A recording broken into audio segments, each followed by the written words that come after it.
My name's Steffan. Welcome back to Clutch Kick. Today, we're partnering with a local YouTuber to bring you some really interesting vehicles. We're gonna be chatting with ANDERZÉN about some of the cars that he's been working on in his garage. As a German enthusiast, I'm pretty excited about this. We've got some really great Mercedes to show off, and let's get to it. Hi, my name is Brooks. My channel is ANDERZÉN, where I focus on the modifications and maintenance of my 4 different Mercedes. This one right here is my 05 C55 AMG, which is manual swap. I'm a designer outside of all this stuff and a teacher full-time. And I just randomly made the ANDERZÉN logo one day to describe kind of things that I allow myself to find zen in. And cars and wrenching is one of those things for sure. Today I'm collaborating with Clutch Kick and we are focusing on the C55 specifically. So I hope you guys enjoy what you see. Yo. Hey man. Hey. Very nice to meet you. Hey Brooks. Brooks. Nice to meet you. Steffan. Come on in. Absolutely. All right, come on in. This is my C55, the manual swap that you guys have heard about. Had this one for 6-7 years now. Oh man. Yeah. She's pretty. Thank you. Engine bay. Normally you would see a big airbox right here, but we've done this recent airbox modification or intake modification. Most people are not gonna do that because the battery's normally there, but this one is relocated to the trunk. Yeah. And the scary thing that most people be afraid of is we just cut the strut towers out to develop a camber kit for this car that has never existed. Oh, you're building it yourself? Well, me and the Kangaroos team have been, I took the measurements, they did all the machining, and then now it's on me to test fit, make it work, see what kind of spacers are needed. Engine bay is, I mean, relatively stock for the most part. It is tuned. It's about 400 horsepower now, but there hasn't been any major modifications engine-wise. Okay. Yeah. This started at, what, 376, I want to say? Yeah, like the C55 is right at 376 and 362 torque, something like that. So now it's, I think at the crank, it was around 420 horsepower, and probably wheel, it's 390, 400-ish. So I'm actually kind of curious about this. Why these specific Mercedes, or even broader, like why Mercedes in general? You've got a collection, Yeah. so. I remember back like being 15, 16 and looking on Craigslist for the first time, like legitimately at that time, and not having money to spend on a car anyways, but I remember seeing a W202 C36. Okay. And I had already seen them out in the world, like that body style of the W202, and I was always just kind of enamored by like the squareness of it, but it still looked very sleek. Yeah. And just kind of like agile and aggressive in a way. And I fell in love with those cars. Couldn't get one at all at that time. I remember seeing like W201 Cosworths and things and just dreaming of what that would be like to own one. Ended up with a C230 compressor, W202. Okay, right on. That's a good start. That's yeah, a good intro to Mercedes. Supercharged 4-cylinder, and I mean pretty reliable and easy to kind of figure out, and it just kind of helped me build more and more confidence of like, okay, maybe people saying German cars are unreliable or expensive is a myth. Yeah. Because in reality, it didn't cost me more than my Hondas to maintain or modify or do things. So it kind of just gave me that boost to, okay, what else is out there? Can I level up this car? But I loved it so much that I kept driving it, and unfortunately one day smashed into another car. It was totaled. That was history for the W202. I ended up in a W203 C230 compressor. Worse car than the W202. It was still a good car and it had really low miles. Yeah. And it was a good deal and I needed a car, so I just picked it up. But that engine compared to the earlier one, it's a 1.8 liter compared to 2 liter. It just is known for a little more issues and not as bulletproof as the other one. So sure. And I actually used that as a trading bargaining chip for this car from a dealership down in Tacoma. The Carfax ended up being wrong, but it was listed as like 7 owners. So it's just 7 owner, 130,000 mile AMG that needed some work. Nobody's gonna touch it at a used car dealership in Tacoma. Yeah. So I told them, hey, take this thing. I had a loan on the other car at the time, like $5 grand. And I was like, pay off the loan.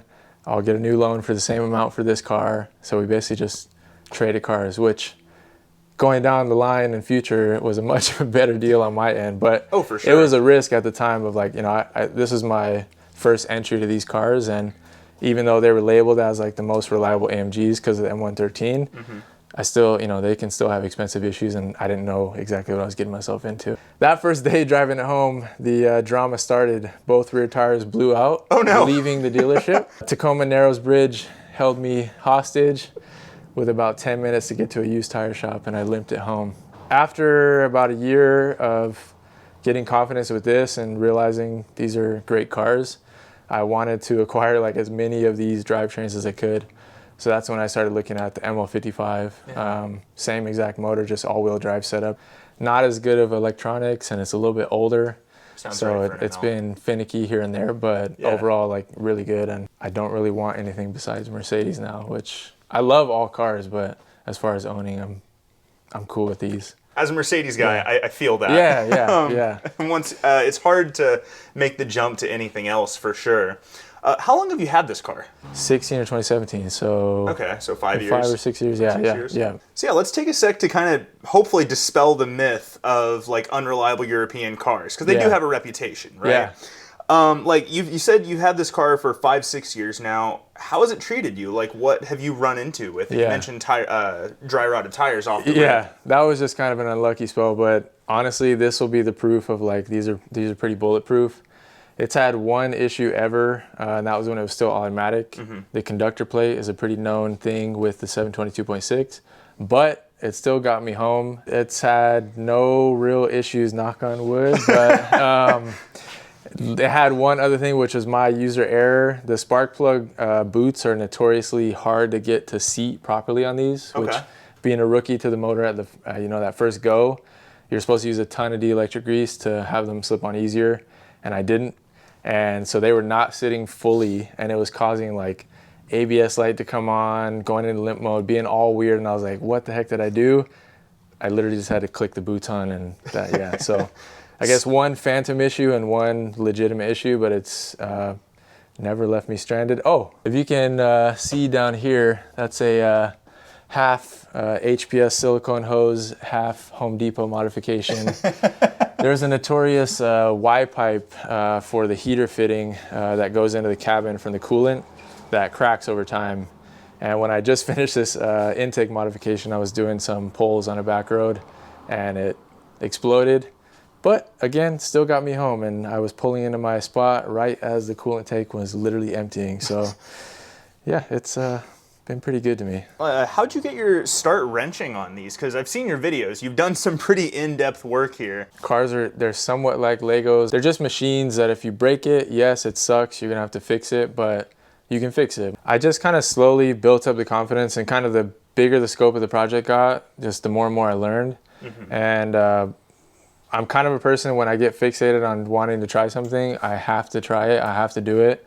And I think that kind of lends itself to diving into a project, even if from the outside perspective, I'm in over my head. I don't even realize that. I'm just like, head to the grindstone and figure out how to make it work. Like a good example is on the ML63, those motors are notorious for head bolt failure. So a week after I bought it, I tore the head bolts out and upgraded the cam buckets and cam adjusters, and I had never touched an M156 V8 before that. And most people are terrified to try that job because if you snap a head bolt, you have to take the heads off. I look back and I'm like, man, that was crazy to try that, but I'm glad that I did it. And same with the manual swap and all the things that I've done, like bigger project wise. I'm glad that I tried them. Yeah. That's phenomenal. Yeah. And it seems like you've learned a lot along the way, because the videos that you've put together are some of the more in-depth ones that I've seen, like going through the entire repair more or less. Sometimes to a fault, but yeah. So you've put together some really good informative content, especially for like this car specifically is particularly rare. Yeah. There's only, I think, 1,750-ish C55s ever made, if I'm not mistaken. Yeah, 2-year run, yeah. Have there been other resources that you've leaned on to kind of learn these things, or has this been you diving in, learning as you go, and kind of sharing that out and teaching others? Yeah, it's been a blend of kind of all of those things, to be honest. But why I started the channel in the first place, because I felt guilty that I learned so much from the forums, and I hadn't like provided anything back really. So I started out with I think the first video ever was the Creative Steel engine mounts. And I had no intention, like I told you guys, to start the channel or make it into anything. But as it went over time, I kept doing that, and I kept wanting to share that process. But as far as like help along the way, there's been a ton.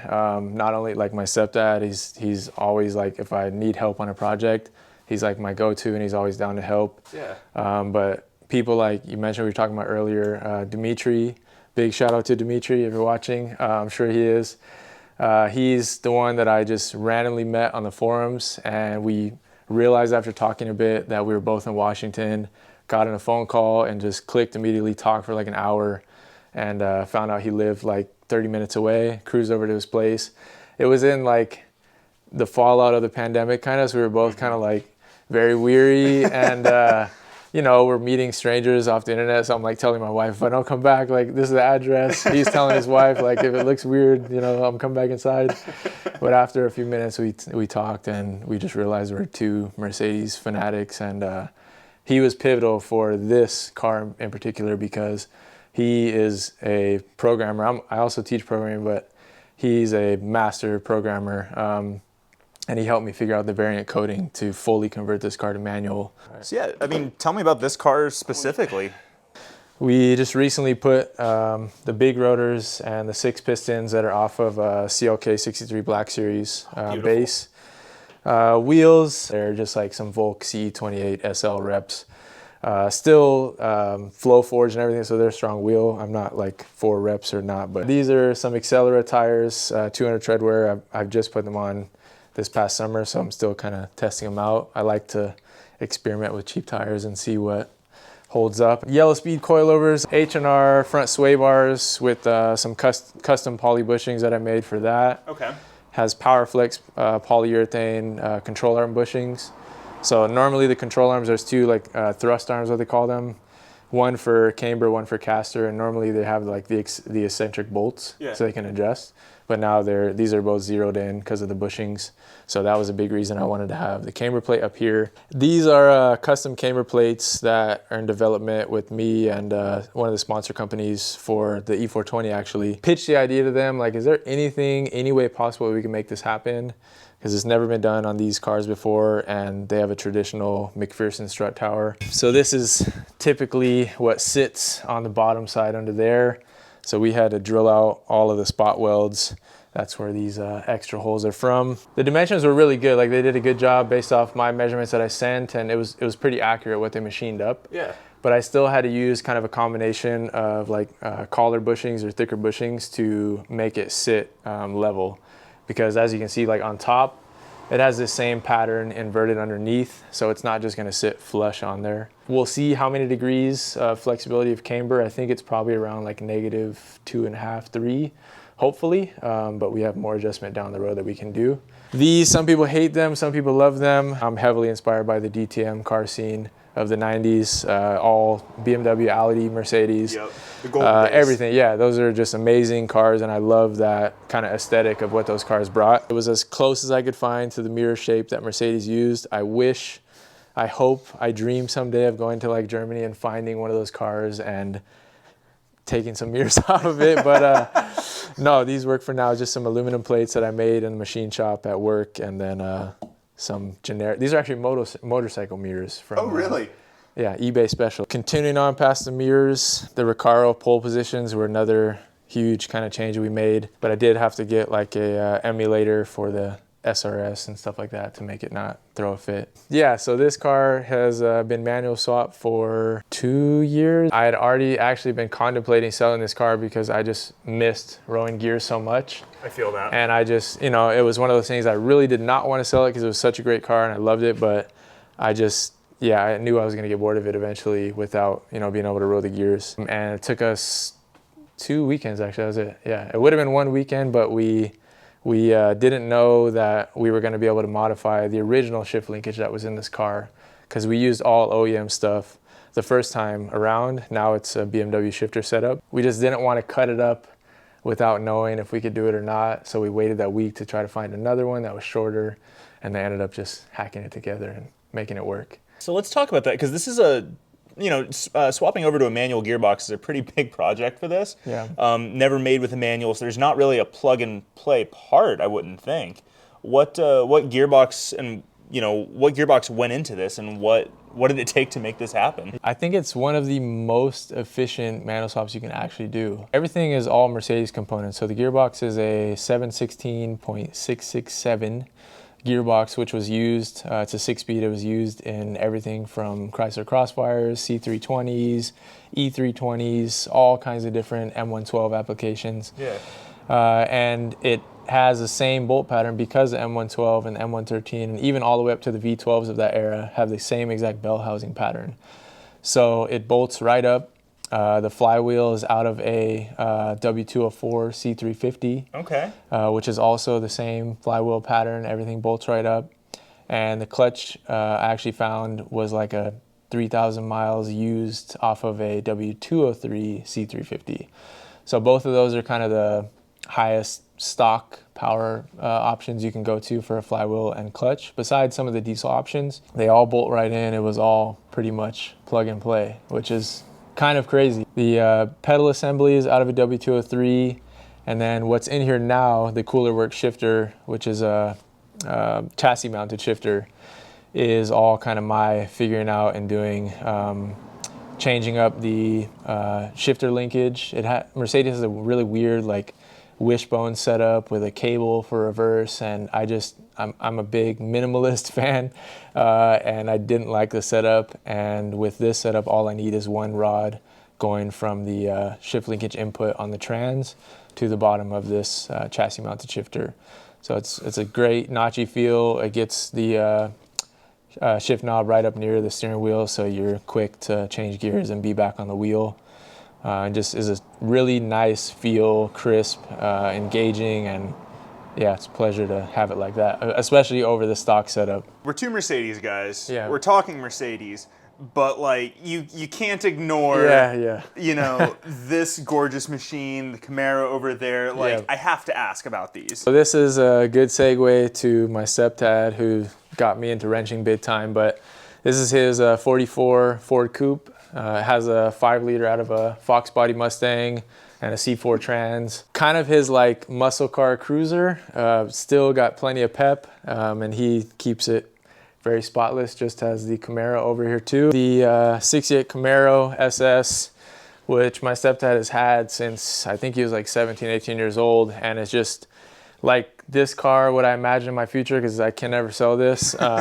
It's gone through many, many iterations and different setups and different, you know, styles. Overall, exterior-wise, I think it's remained relatively the same, but probably gotten cleaner and cleaner as the years gone on.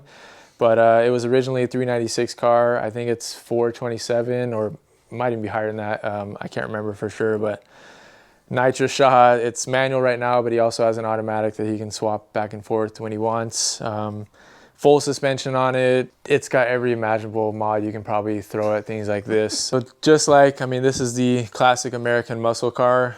I kind of look at these like the German muscle cars, and that's what they get labeled as by a lot of, you know, enthusiasts.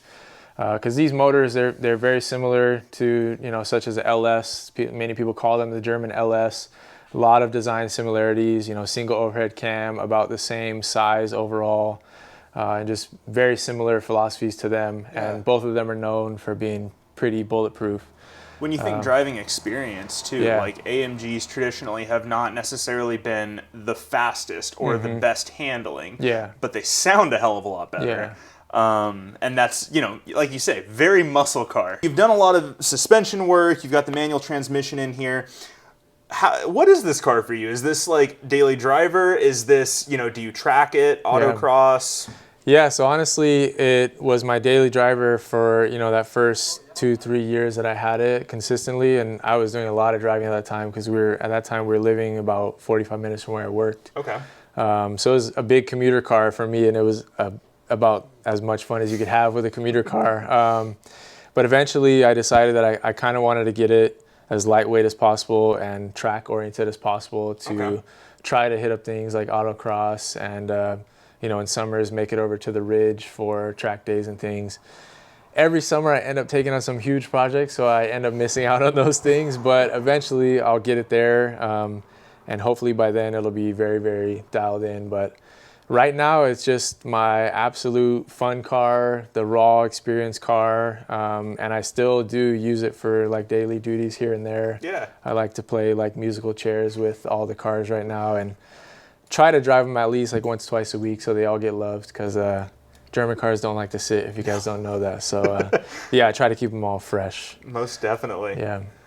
So one other thing we kind of skipped over here, and thing that I forget about myself, is this mesh that I use is actually like an Audi style honeycomb mesh. And I use this to delete what was here before is like, it's like a metal gated type of mesh, but it just gets beat up over time and ends up like warping. And I wanted to delete the fog lights as is done now. And I figured, you know, what better way to kind of blink them off with something like this. Looks a little bit more modern, and with the help of zip ties, it blends in pretty seamlessly. Most people don't notice it, and then they realize, wait, the car doesn't have fog lights, it should. But yeah, it's just, again, less is more for this whole build is kind of the philosophy, and being as minimal as I can. So moving on to the back, the big thing that people notice right away, especially in the engine bay if they caught it, is there's no battery up there, which there should be. But the stock battery is around 45 to 50 pounds, depending on which one you're running. They do make some lightweight ones, but they're crazy expensive, and I didn't want it to live up there anyways. So I think it was about a year ago now, we relocated everything to the back here. About a month-long process of deleting almost 40 pounds of wiring out of the car. Oh, wow. For just unnecessary components. Well, to me, I guess other people might need them, but there's no longer a radio in the car. There's no longer heated seats, you know, adjustable seats, all those things. So anything that I know I'm not going to be using and didn't need, I just tore it out. But like I said, it was a long process because basically every big thing I tore out, I had to pause, turn on the car, make sure everything was still chill and good and happy. So yeah, it was a long process, but super happy, and I feel like that's another kind of tail into just its long-term reliability possibilities. Less to go wrong. Somewhere there's an AMG engineer who's going to be watching this, and like he's going to be overjoyed because you've distilled this down to just the driver's car part of it. Like the creature comforts don't matter. Let's make this just driver, engine, transmission. Let's hit the road. Yeah, that's what it's all about for me, especially with this car. And even like you'll see the quad tips are no longer here, which some people hate me for. I didn't catch that. I chopped off the exhaust. It's cut off right at the diff, basically, so it's just a dump right there. I have a V-band set up, so I could put the stock and stuff back on. It sounds great the way it is, and it's about 50 pounds lighter than it was before. So again, just that goal to get as lightweight as possible. And if I do say so myself, it sounds pretty phenomenal right now, and it's not overbearing, but it's just kind of like the perfect blend of loudness.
She looks beautiful. Can we go for a spin? Let's do it.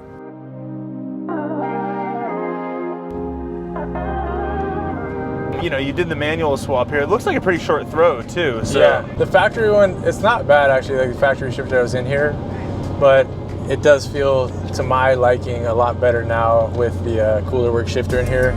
Just being chassis mounted alone, it makes the throws a lot more direct, and then with it being a shorter throw, it helps it feel a lot like that's third, fourth. It's pretty short, maybe inch and a half between them or so. Yeah. I like the position on that too, high up. Like that's very much not Mercedes. Yeah, driver oriented, track focused, like we talked about, and yeah, just trying to make it as user friendly for like this particular user as possible, which is not something everyone would like, but for me it's something I love. A little bit of sacrilege there, though. You mentioned that it had a BMW. Yeah, so we're crossing over to the dark side, or whatever you want to call it. I mean, I love both platforms for what they are, but definitely Mercedes overall, of course. They have many more manuals and a lot better aftermarket support as far as that goes, so it just made sense to go that route versus trying to keep it stock and having to deal with the kind of over complex Mercedes wishbone shifter setup that they had. Yeah, no BMW electrics, no nothing. It's actually still, it's even a Mercedes shift rod still, actually. It's not even, I haven't done that part yet. I did it on the E420, but for this one I just kept it as a Mercedes rod and I just modified it. Surprisingly too, like this has maintained a lot of comfort too. It still rides pretty smooth, definitely a little firmer. Yeah. But like still, you could comfortably daily this or take it on a road trip. And yeah, it's an overall like pretty smooth, pretty comfortable car. People that are used to like the very Mercedes feel, the C55 from factory was already quite stiff compared to most models. Yeah. And they handle surprisingly well on the stock suspension, geared towards the enthusiast driver more so than most Mercedes would be. Yeah. We'll get on it here in a second. You can hear the induction noise, which you're sitting right next to right now. So.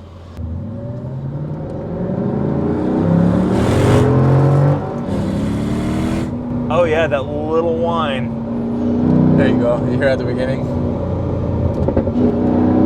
Yup. I got inspired. I saw one of the Hoonigan car builds, and they had brought the filter into the actual cabin. So I'm still contemplating putting it right at the floor of the passenger seat, because then I can just hear all of it, and I know it's gonna stay clean and cool, and yeah, it'd be fun to try. Yeah. Although I'd have to cut a 3.5-inch hole out of the firewall, but this car's for you, man. Like you said earlier, like you're never gonna sell this. This is your car through and through. So like, do what you're gonna do what puts a smile on your face. Yeah, I'm kind of at the point of no return, and like I said, it's not a car I'll ever sell, so I'm okay with doing whatever I want to at this point. I don't want to thrash it, obviously, but make it to my liking as much as possible, even if that means doing things that people might think I'm crazy for, like chopping strut towers and swapping out the automatic and doing all the other little things that I've done that some people throw very hateful comments towards, but what hateful comments have you gotten on this? Oh man, there's been quite a few I've just deleted because I don't have the time or energy to want to keep there or respond to. I guess when you go that far down the rabbit hole of modifying a car that's so rare or so limited, some people have a real problem with it. That's okay, it's just everyone has different liking, but yeah, to leave hate towards somebody else's build, I don't see the purpose. Even if there's something that I really dislike or something I would never do myself, I'm not the type of person that would have the time or energy or want to leave some negative feedback comment to them or hate on their build for whatever reason. If they like it, they like it. You can like it or dislike it in private. Yeah. Like I have my opinion on like slammed JDM cars and whatnot, but like, it's not cool to trash on what somebody else is doing with their money, their time, their car. Yeah, because in the end, I mean, that is fully encompassed car culture, like all of those things that are part of that, and it all helps progression in some way and just keeping that enthusiast market alive and everything about it, especially with dawn of electric cars and everything else. And trying to keep that car culture alive as much as possible for as long as possible is, if you love cars, it should be, a prerogative of yours, I guess. That's something we've talked about at length on Clutch Kick, is like electric cars and how that's changing things.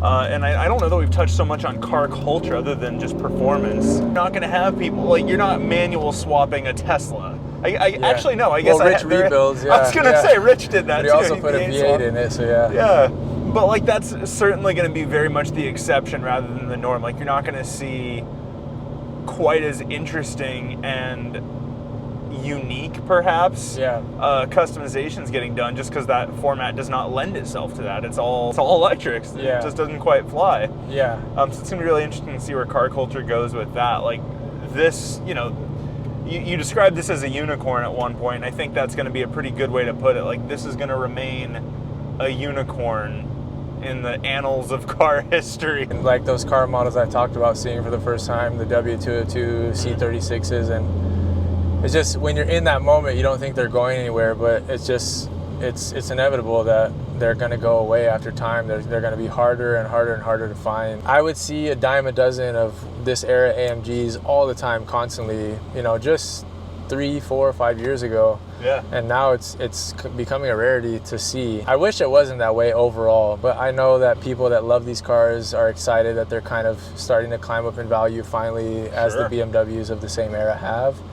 But for me, it's bittersweet. I mean, it's what allowed me to get into this market so easy, because they were kind of these forgotten machines, especially not being manual from factory. It took away a lot of interest from, you know, those driver focused people. It's just hard to see nowadays, like what would have been a $4,000 to $5,000 car going for $10,000, $12,000. Yeah, tough to know that I can't go out and buy a $4,000 E55, you know, W210 anymore at any time. You can still find them here and there, but not like before. It's so interesting to me too, because like from this era, and I think even honestly, even in modern days, like AMG does not get the mainstream mind share that like the M's do. Yeah. You know, people know M3, M5. You know, C55 is even, you know, you even get into like the modern 63s, and like people don't quite know. It's good to see these cars climbing the way that they should, because they are special, they are rare. There's, you know, a quality to these that it's amazing, and you just don't get anywhere else. People that know BMW will know M most likely, but a lot of people that know Mercedes don't know about AMG, or if they're just kind of passerby enthusiasts that see a few models they might like, they're probably unfamiliar with it, even if they do have familiarity with the M models. And I truly do think that is a big reason, is just not being manual for the majority of models from Mercedes. It just takes away, even for base model cars, you know, you can get a E36 3 Series with a 5-speed in it and have a ton of fun. Yeah. Just because it's a light inline 6, you know, manual car. But if you have that same car in an automatic, it all of a sudden is not that fun. And Mercedes just doesn't have enough manual models to attract that market alone. So they've always been kind of the more luxury focused brand. Yeah. And are just really in the last kind of decade are really tapping into that market more globally across their brand. You mentioned something that I think is it's interesting too, is that like they're kind of, Mercedes, you know, AMG's been a well-kept secret, but now they're kind of like having a little bit of a resurgence. For better or for worse, and I know that this is kind of an unpopular topic among AMG fans, but the 43s. Yeah. The 43s are selling really well. They're very popular, and I think they're great cars. Yeah. People will debate whether or not it's a real AMG or not. But now you have like the SL too, which is no longer, you can't get it as just a Mercedes-Benz anymore. It's all AMG. Yep. You got the GT, the GT63s. Yeah. It seems like maybe there's a real focus from them to kind of lean into that sporting heritage and make AMG the household name that, you know, M is. I think they've really pushed it in the last few years especially, but I think around the time of the W204 C63, I think they really kind of caught wind of like, oh, like the enthusiast market wants this. Like they want that maniacal V8 sedan. And especially when people are realizing that dawn of big power V8s is kind of nearing its end. So it's like, oh, I can snag this, you know, beefy 6.2 liter V8 that puts out 500 horsepower and is in a relatively light sedan, you know, to be paired with. People that hadn't known the brand or fell in love with that car, and it kind of, I think, brought in that whole new wave. I think there's a really strong argument to be made that right now we're probably in the era of some of the best all-around like gasoline cars. Like gasoline cars are kind of having a last hurrah. Like you can go get a Toyota Camry with 300 horsepower. Yeah, insane. You know, and it'll outperform an old Ferrari. It's insane. Yeah. And you know, I think it's actually kind of interesting that Mercedes right now with the 4.7 liter hot V bi-turbos and everything, like still phenomenal cars, but like everything Mercedes, it's kind of, 6 to 7 years ago when they're still doing the 6.2 liters, Yeah. like you say, pairing that with a sedan, a small sedan that drives real tight, you could almost, I don't want to say they peaked back then because they're making phenomenal cars to this day, but a lot of people would argue that fact though. Yeah, a lot of people would. Yeah. Well, it's just, that was a really special pairing that they nailed, in that generation that it's kind of going away. And some people even argue further, like, and I experience this now, the W124 is just built like an absolute tank.